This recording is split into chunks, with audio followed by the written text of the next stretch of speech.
বন্ধুসকল, আজি আপোনালোকক এটা বস্তু দেখাবলৈ ওলাইছোঁ। মিচিং সমাজৰ এটা বস্তু, আচৰিত ধৰণৰ বস্তু। আপোনালোকে খাই ভাল পায় চাগে। এইটো গাহৰি দেখিছে,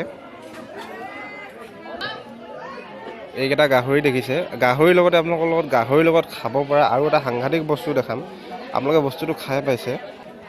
যদি আপোনালোক উজনি অসমৰ মানুহ হয় তেতিয়াহ'লে আপোনালোকে নিশ্চয় চাইমদ খাই পাইছে। কিন্তু চাইমদ খাবলৈ বিৰাট ধুনীয়া, পেচাবৰ কাৰণেও ভাল বুলি কয়। কিন্তু চাইমদ কেনেকৈ বনায় আপোনালোকে জানো জানে? আহক আজি আপোনালোকক মই চাইমদ বনোৱাৰ সেই বিখ্যাত মেচিনটো দেখাওঁ। এইটোৱেই হৈছে সেই প্ৰকাণ্ড মেচিনটো। মিচিংসকলে তৈয়াৰ কৰে, ইয়াৰ দ্বাৰাই চাইমদ তৈয়াৰ কৰে। এই এটুপ দুটুপকৈ পৰি আছে চাইমদবোৰ, দেখিছে? চাই লওক, এইটোৱে চাইমদ এনেকৈ ওলায়। এনেকৈ চাইমদ ওলায়। চাইমদবিলাক এনেকৈ তৈয়াৰ কৰা হয়।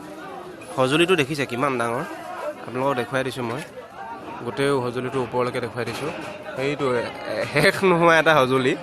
এই সঁজুলিটোৰ দ্বাৰা চাইমদ বনোৱা হয়। বহুত সংখ্যক লোকে নাজানে। যিসকল উজনি অসমৰ মিচিং সম্প্ৰদায়ৰ লোক তেওঁলোকে জানে। দেখিছে, সেই টেংকিটোত চাইমদখিনি গোটোৱা হয় সেই কেৰাহীটোৰ পৰা। এইটোৱে সেই চাইমদ বনোৱাৰ সঁজুলিটো। দূৰৰ পৰা আপোনালোকক মই দেখাই দিছোঁ।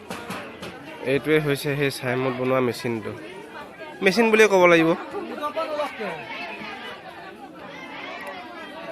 লাহে লাহে পানী যেনেকৈ ফিল্টাৰ হয় তেনেকৈ লাহে লাহে গতিকে বন্ধুসকল, আজি আপোনালোকক দেখুৱালোঁ চাইমদ কেনেকৈ বনায়। লগতে আপোনালোকক কৈ দিছোঁ, চাইমদত ইয়াতে আপোনাৰ ছাই ব্যৱহাৰ কৰা হয় আৰু যিটো গাঁৱলীয়া ঔষধ, সেই ঔষধটো ব্যৱহাৰ কৰি এই মিচিং সম্প্ৰদায়ৰ লোকসকলে এই চাইমদটো বনায়। এই মদটো আকৌ এতিয়া গাহৰিয়ে খাই দিছে। এনেকৈ বনোৱা হয় চাইমদ। গতিকে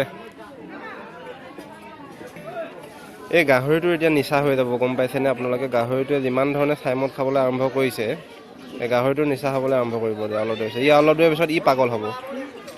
গতিকে বন্ধুসকল, আজি আপোনালোকক দেখালোঁ চাইমদ কেনেকৈ বনোৱা হয়। মিচিংসকলৰ পৰম্পৰাগত এটা সঁজুলি, এটা খাদ্য সম্ভাৰৰ ভিতৰত পৰে। সৰু সুৰা টপিকৰ ওপৰত ভিডিঅ' বনাওঁ। যদি ভাল লাগে শ্বেয়াৰ কৰিব, লাইক কৰিব, কমেণ্ট কৰিব। আজিলৈ সামৰিছোঁ। আকৌ কেতিয়াবা লগ পাম।